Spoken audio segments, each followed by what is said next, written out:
What's up, guys? This is Chad. Let's talk about the Ethix Konasty 6-inch Cougar frame.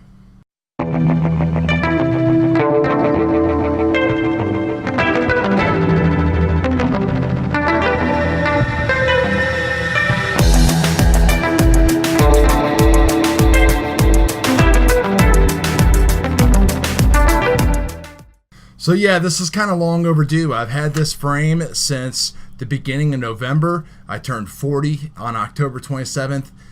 I listened to the Team Failsafe podcast.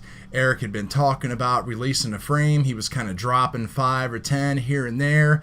So you kind of had to be on the website and be ready to go. I lucked out. I picked one up. And honestly, I've been loving it and flying it ever since. When I saw that he was going live with the frame with Ethix on the TBS website the other day, I saw some of the posts on Facebook, and I thought that I should really kind of come out and say what I think about this frame and all that kind of stuff. So I think Eric has said it best in some of his videos. The frame really doesn't excel at anything except just getting smooth video. It's taken everything that I've thrown at it. I've ran 4S, 5S, bi-blades, tri-blades, a couple different motor configurations. Now I'm running D-Shot 1200, and the videos are just as smooth as can be. He talks a lot about the vibration dampened top plate that you can mount your Session or GoPro to, which I actually don't use. I'm actually using a little bit of the Impulse RC foam on here. And really, I just think that comes down to where you live and how you fly and everything else. And if you're using a GoPro 6 or 5 or a Session. Obviously, if you're going to use a regular GoPro, you're going to need that so you can wrap your strap around it securely.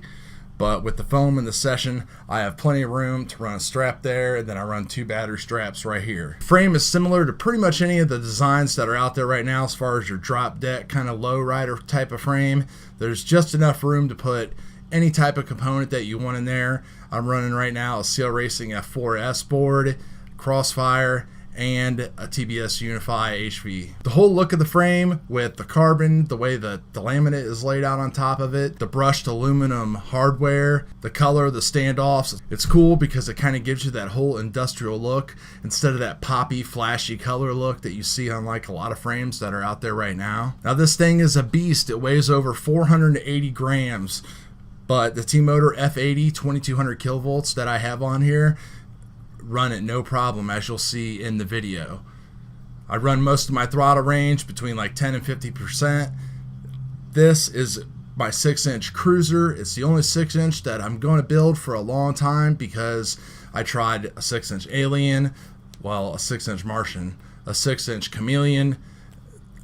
None of those had flight characteristics that I was able to get with this. Through multiple setups, I was able to achieve smooth video every time, and I believe that has to do with kind of the Squished X design and the tapered out mounts here. Now when I compare this to something like my 5.5-inch Proton from Flight Club, you know, there's no unique design features really that are built into it like the Proton has. There's no butter mount, there's no CNC aluminum plate, there's no interchangeable arm sizes.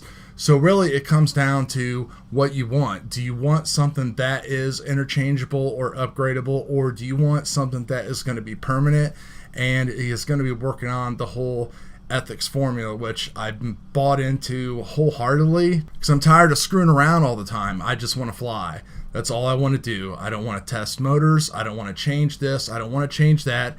I want to stick with something that works, and that's what I'm going to do. Now, I'm pretty sure he has been running the whole Betaflight setup with the BL Heli 32-bit ESCs from FPV model, as well as their Betaflight F4 board. The F4 board is going out, and they're coming out with the F7, so I really don't know as far as like his formula, where he's going to go as far as the power system and everything else.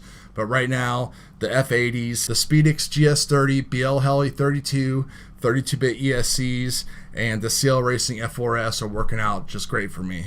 I do think the frame is a little overpriced, considering what I was able to get in my 5.5-inch Proton for about $65 to $70. But then when you add on that GoPro mount for another $20, you're back up to $90, which is, I think, where this frame is priced. So really it comes down to what you want. Eric is working on a formula that is going to deliver smooth video time after time after time, and that's what I want out of my 6-inch rigs. You want to be a part of something in a community that's able to deliver results.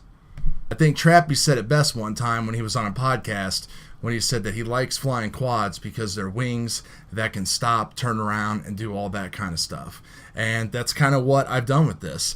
If you can pull off some crazy acro moves if you want to, but that's really not what the whole 6-inch platform is designed for. And that's why having a greater mass with this 6-inch and running it on like 5S just gives you that perfect throttle and power curve where you can bail out of any kind of moves that you want to. But if you want to just cruise, you can cruise 6, 7, 8 minutes, whether you're running a larger 5S or 4S battery. I do hope that spare parts become available.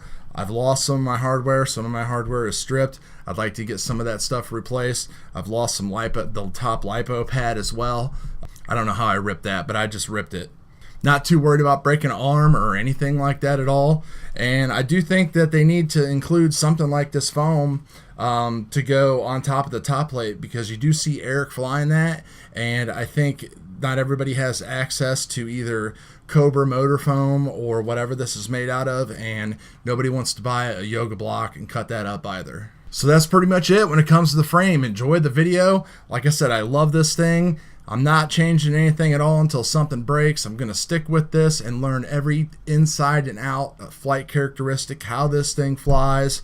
I can't even upgrade my board right now because the CL Racing F4S board has went kaput. It won't let me flash it. So what are you going to do? See you later.